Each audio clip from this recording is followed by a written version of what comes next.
بسم اللہ الرحمن الرحیم۔ جب کوئی ماں باپ یا کوئی انسان بھی نیکی کرتا ہے اور نیکی کرنے پر تمام تر جمع رہتا ہے تو یہ نیکی خود اس کی ذات کو فائدہ پہنچاتی ہے، اس کے آل اولاد اور اس کے بال بچوں کو بھی فائدہ پہنچاتی ہے اور طرح طرح سے اس کی حفاظت کرتی ہے۔ قرآن حکیم اسی حقیقت کو پورے واضح انداز میں بیان فرماتا ہے۔ وَأَمَّا الْجِدَارُ فَكَانَ لِغُلَامَيْنِ يَتِيمَيْنِ فِي الْمَدِينَةِ وَكَانَ تَحْتَهُ كَنْزٌ لَهُمَا وَكَانَ أَبُوهُمَا صَالِحًا، اور رہی دیوار سو وہ دو یتیم بچوں کے ہیں جو اسی شہر میں رہتے ہیں، اور ان کا خزانہ اس دیوار کے نیچے دفن تھا، اور ان کے باپ جو مر گئے تھے ایک نیک آدمی تھا۔ پروردگار عالم نے اس آیت میں باپ کی نیکی، اچھائی اور نیک عملی کا تذکرہ فرمایا،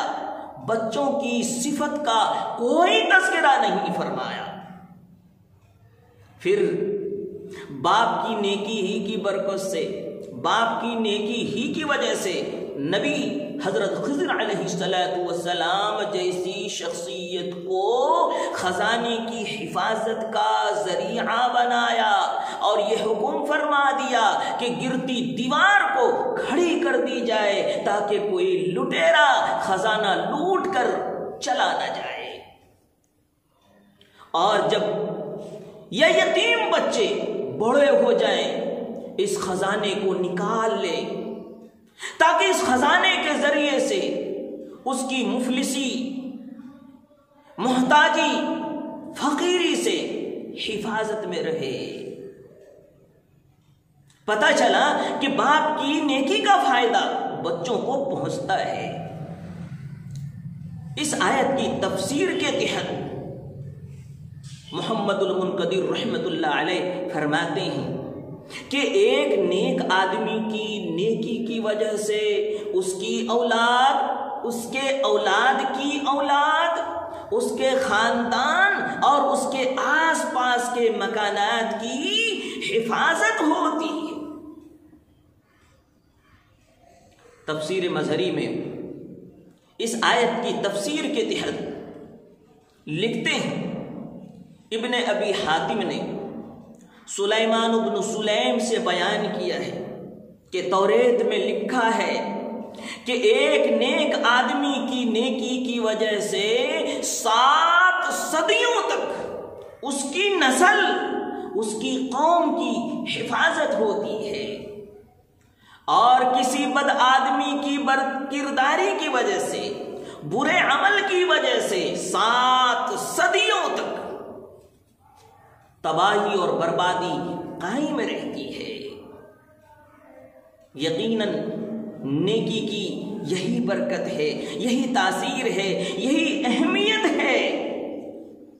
کہ خود کی ذات کی، اولاد کی، خاندان کی، مکانات کی حفاظت ہوتی ہے۔ تو ہمیں نیکی کو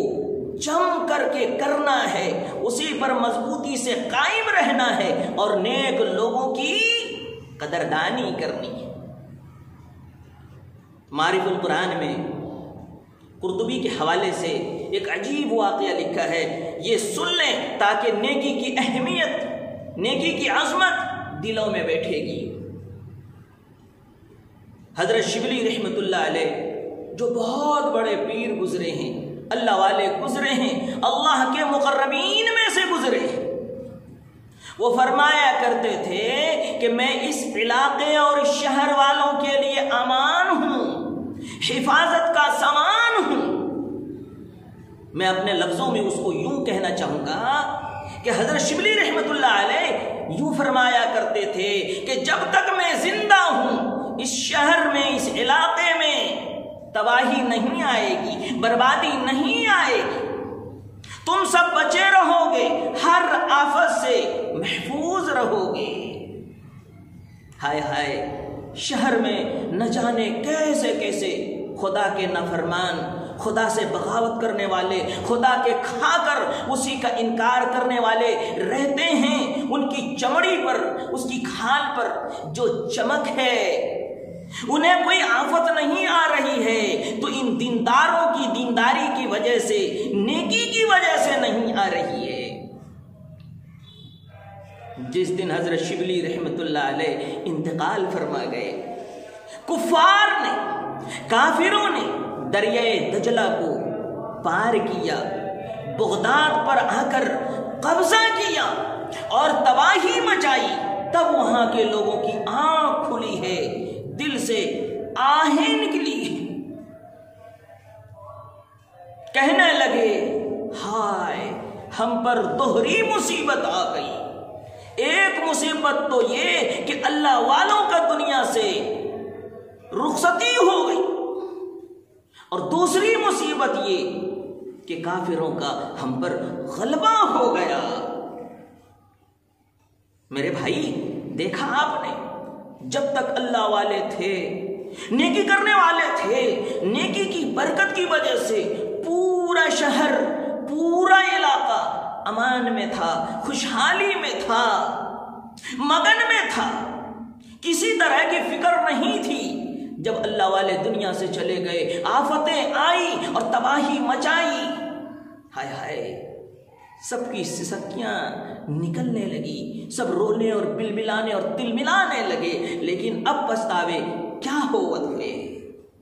جب چڑیا چگ گئی کھیت۔ اس لیے میں کہا کرتا ہوں، نیکی کرو، نیکی پر جمے رہو، نیک لوگوں کی قدردانی کرو، تاکہ دنیا میں بھی آپ کو فائدہ ہو، مرتے وقت بھی آپ کو فائدہ ہو، جب قبر میں جائیں ہر کوئی آپ کا ساتھ چھوڑ دے، اس وقت بھی آپ کو فائدہ ہو، جب میدان محشر میں اٹھنے لگیں اٹھتے وقت فائدہ ہو، جب اللہ کے حضور حاضری ہو، نیک عمل کر کے جائیں گے، نیکی کر کے جائیں گے۔ اللہ تعالیٰ بہت سے بندے ایسے بنائے ہیں، پیدا کیے ہیں، نیکی کرنے والے ایسے ہوں گے جو بلا حساب و کتاب جنت میں جائیں گے۔ اللہ تعالیٰ ہم سب کو